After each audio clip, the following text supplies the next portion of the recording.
সবাইকে নমস্কার। আজকে রাজ্য মন্ত্রিসভার বৈঠক ছিল। বৈঠকে বেশ কিছু গুরুত্বপূর্ণ সিদ্ধান্ত গ্রহণ করা হয়েছে। এর মধ্যে একটা হলো, আপনারা জানেন গত 2014 পর থেকে রাজ্যের ডিগ্রি কলেজগুলির জন্য কোনো প্রিন্সিপাল নিয়োগ করা হয়নি। প্রায় 8 বছর চলছে এবং এতে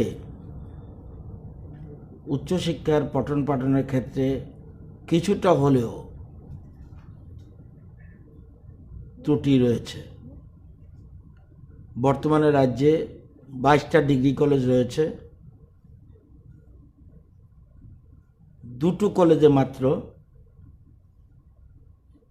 প্রিন্সিপাল রয়েছে, রেগুলার প্রিন্সিপাল।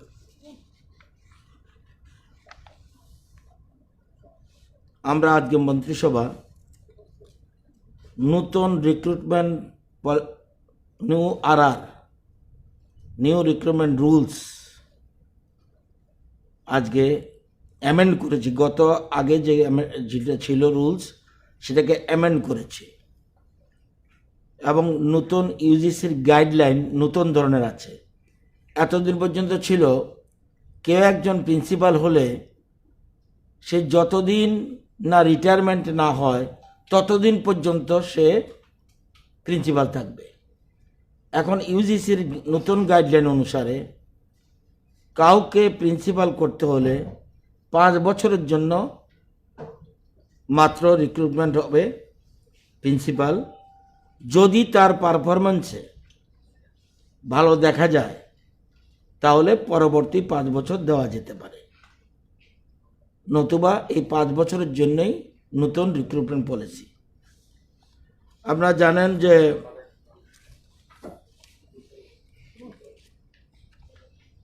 এখন 100% ডাইরেক্ট।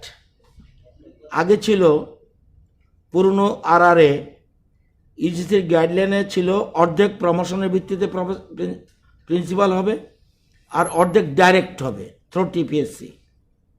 এখন 100% ডাইরেক্ট।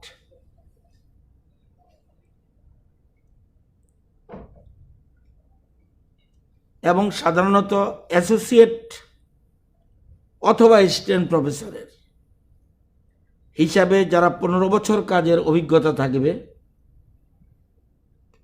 তাদের এই পদে আসার সুবিধা রয়েছে।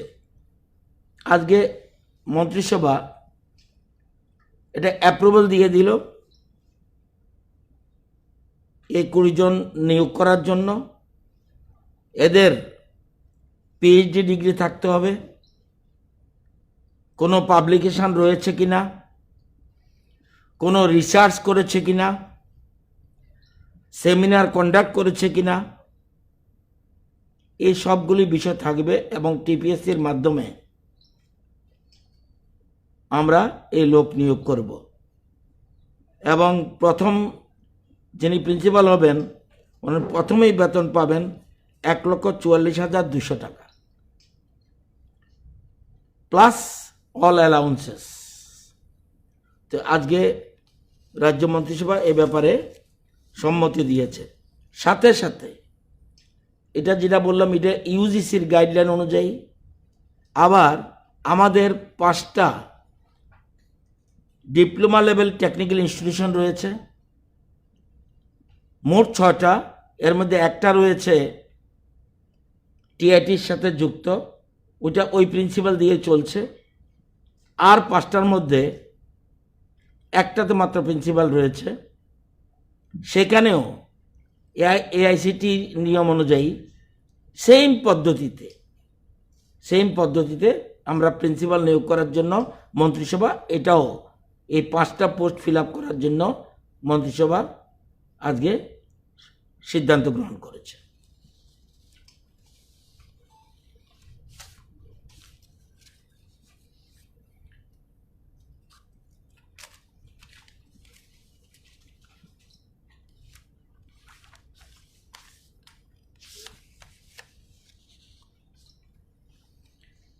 মন্ত্রিসভার সিদ্ধান্ত ব্যতি রেখে আপনারা জানেন যে কোভিড সিচুয়েশন দেখার জন্য 6 দিন ব্যাপী সেন্ট্রালে একটা টিম ছিল দুজনের নেতৃত্বে। Central team comprising of doctor R.N. Sinha, director professor public health, all India institute of hygiene and public health Kolkata, and Dr. Raghunath T.G., Assistant Professor of Pulmonary Medicine, AIIMS Raipur, এই দুইজনের নেতৃত্বে একটা টিম এসেছিল। 6 দিন ছিল, 5 জুলাই থেকে 10 জুলাই। তারা হোম আইসোলেশনে যে পেশেন্ট সেটাও দেখেছে, হাসপাতালগুলি ভিজিট করেছে, স্বাস্থ্য দপ্তরের কর্মকর্তাদের সাথে মিটিং করেছে, ডিএমদের সাথে মিটিং করেছে, অক্সিজেনের স্ট্যাটাস কী আছে এটা দেখেছে, বিভিন্ন জায়গা পরিদর্শন করেছে এবং যেসব জায়গায় পজিটিভিটি রেট বেশি, বিশেষ করে খোয়াই জেলা, ঊনকোটি জেলা এবং পশ্চিম ত্রিপুরা, সেই জায়গাগুলি বিভিন্ন জায়গা ঘুরে দেখেছে এবং তাদের ঘুরে দেখে একটা রিপোর্ট পাঠিয়েছে।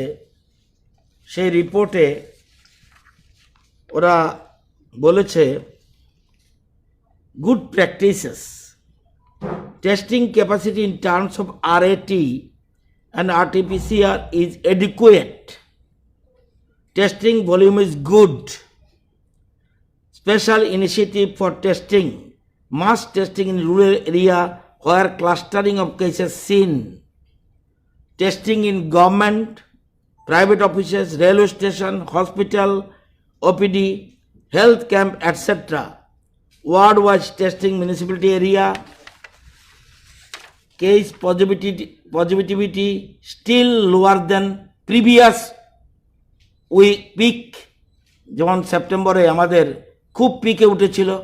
বলছে case positivity still lower than previous peak with lower CPR, CFR। বলেছে covid war room and command centres are functionally regularly, ambulances are available round the clock for patient transport and monitored by a mobile app. ASHA ladies are doing good job in house-to-house visits and patient monitoring, checking of people without masks at police nakas and levying fines for offenders. Bed occupancy still below 40%, অর্থাৎ bed রয়েছে 40%-এর মধ্যে এখনো below occupancy আছে below 40%. All vacancies are uploaded regularly to CoWIN portal এবং COVID-19 logistic supply is smooth and adequate. লাস্টের যে কথা important, একটা সেন্ট্রাল টিম বলেছে able leadership and good coordination between administration and health officials, এবং যতগুলি দেখেছে দেখার পরে এই রিপোর্ট দিয়েছে। আপনারা জানেন আজকে প্রধানমন্ত্রীর সাথে নর্থ ইস্টের প্রত্যেক মুখ্যমন্ত্রীর ভার্চুয়াল মিটিং হয় কোভিড নিয়ে। সেখানে প্রধানমন্ত্রী একটা হিন্দিতে একটা শব্দ ব্যবহার করেছেন রিগার্ডিং ত্রিপুরা, সরাহনীয় কার্য, অর্থাৎ কমেন্ডেবল জব রিগার্ডিং ভ্যাকসিন। উনি আজকে মন্তব্য করেছেন সরাহনীয় কার্য, অর্থাৎ ইংরেজিতে কমেন্ডেবল জব রিগার্ডিং ভ্যাকসিন, এ কথা বলেছে। এবং উনি সবচেয়ে বেশি গুরুত্ব দিয়েছেন, আমরা সবাই বেশিরভাগ সময় বলি কোভিডের জন্য কি তৈরি আছে, থার্ড ফেজের জন্য কিভাবে তৈরি করলাম। উনি বলছেন না, কোভিডকে রুখে দিতে হবে, কোভিড যাতে আসতে না পারে, থার্ড পেজ যাতে আসতে না পারে আগেই যেন আমরা তৈরি থাকি। আমরা কোভিডকে মোকাবেলা করার জন্য আসলে তার জন্য কি ব্যবস্থা, এটা হলো সেকেন্ডারি বিষয়। কোভিড যাতে না আসতে পারে তাকে যেন রুখে দেওয়া যায়, এই রুখে দেওয়ার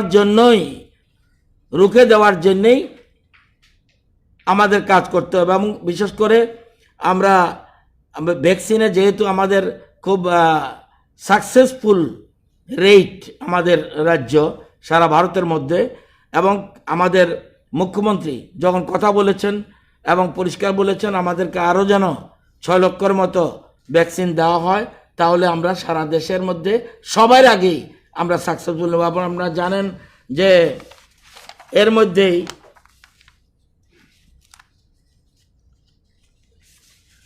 এর মধ্যে আমরা ফার্স্ট ডোজ নিয়েছে আমাদের রাজ্যে 20,74,754, 20,74,754, আর সেকেন্ড ডোজ নিয়েছে টোটাল বলেছি, আর সেকেন্ড ডোজ 6,59,043।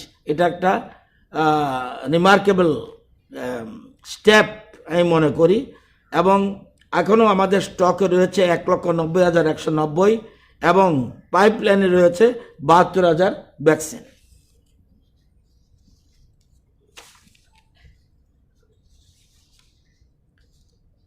আজকের 12 তারিখের টোটাল পজিটিভ 4.87 সারা স্টেটে, ওয়েস্ট ত্রিপুরা 6.54%, এবং আগরতলা মিউনিসিপ্যালিটি 8.74%। এই